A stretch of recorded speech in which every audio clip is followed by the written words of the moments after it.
Hello, it's Nikki. How you diddling? How's things?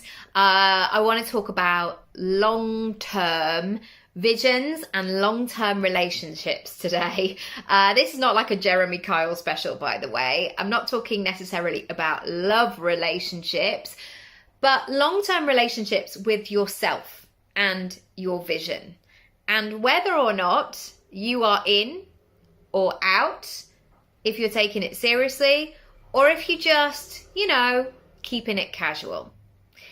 I really encourage you to have a long-term vision and to really know why you're doing what you're doing, what your purpose is, what makes you happy, what's important to you, what feels like you, what you want to do with your friends and family, how you want to spend your days.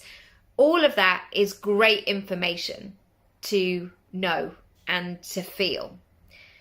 And if you know that long-term vision, you will then know how you're going to have a long-term relationship with yourself. And you can therefore plan your daily stuff, how you use your time, what you say yes to, what you say no to. And the reason I want to talk about this is there's often a disconnect. So people might say things like, wow, there's a very noisy rubbish truck there, sorry. Some people might say, okay, I'd love to do that one day. That would be amazing. That would be like, that's on my bucket list.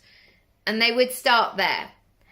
And my question as a coach would be, how is that currently showing up in your daily life? What are you doing today to get you closer to that thing? And sometimes there's a pause and a realization that they might just say, I'm not really doing anything, because that just feels so far in the future. It feels like I'm not connected with it. And so what we're looking for here, even if you might say, I would love to drive around America for a year and take the family and take the kids out of school and homeschool them.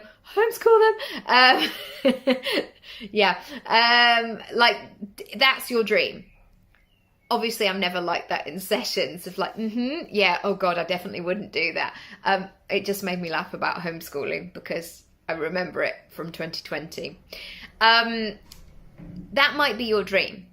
And so on the surface, if somebody is looking at their day-to-day life and business, they might say to themselves, I am doing nothing to work towards those things. So what do I need to do? And yes, the temptation could be to say, right, I'm going to quit my job. I'm going to take the kids out of school. I'm going to put everything on a credit card and we're just going to go. And I know some people would love to do that, and they may do that without a plan. But maybe if this is a long-term vision for you, it might decide how you use your day-to-day life, your time. So how you set up your business. So if you know that you want to do that year abroad in 3 years' time, for example, you might not want to take on a 5-year lease for a physical shop. You may want to say, okay, that is the goal. That's what I'm aiming for in my life. So what do I need to do in my business?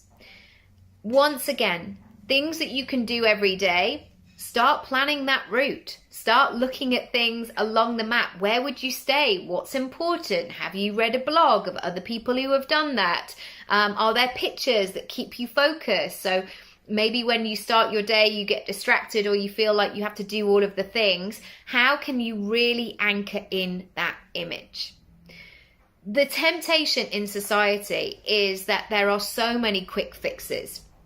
Do something for 30 days and just do that and amazing, well done. Or a 10-day challenge. Or for the month of June, I am doing X, Y, and Z.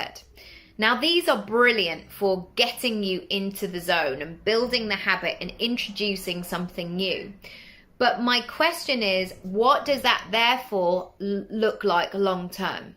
So once you have done the 30 days or the 10 days or the month or whatever it is, where are you going next? Because if you're not going anywhere next and you're going back to where you're starting, you're just dabbling. You're in, you're out, you're shaking it all about, you're having a go, then you're forgetting about it. And this is not to say that we have to do things perfectly each and every day, because many of us are unable to do that. And that's not just a limiting belief. It's because we're caring for other people, we're doing all of the things, our schedule might look different on a day-to-day basis.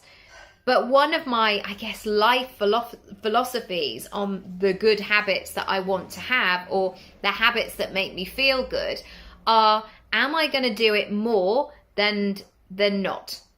So I know that early nights and healthy eating, exercising, drinking water, they make me feel good. But also, I sometimes love to have a lot of wine. I like a night out. I love sugar. I love to sit and watch telly all day in my bed. I love to do all of those things. But if the balance falls that I'm just doing all those quote unquote bad things all the day, that's not going to help me with my long-term vision. And so it's just about finding that blend that really works for you. So you can go forward towards your dreams and you feel like there's a plan. You feel like you are moving closer and purposefully each and every day. Even though sometimes on the surface or what is directly in front of you, you think, I'm not making any progress at all. You really, really are. But be conscious about how you're spending your time, how you're showing up, what you're saying yes to. Are you opening up to possibilities? Are you willing to look at a different way to do this, to have a go? Let me know. I would love to hear more. In terms of next steps, go to the goal setting page, nickyraby.com/goal setting. You can do my Magical World of Practical Goal Setting course. That is great for mapping things out, also really aligning your business and life so it makes sense. And secondly, if you want to just do an Ask Me Anything session, strategy session, or if you like, I want to work with you long term, let's have a conversation, see if we're a fit, see if I can help. It's confidential, of course. You can go to my Work With Me page, nickyraby.com/work with me. That's it for today. Thank you so much for watching, for listening, and I'll catch you next time.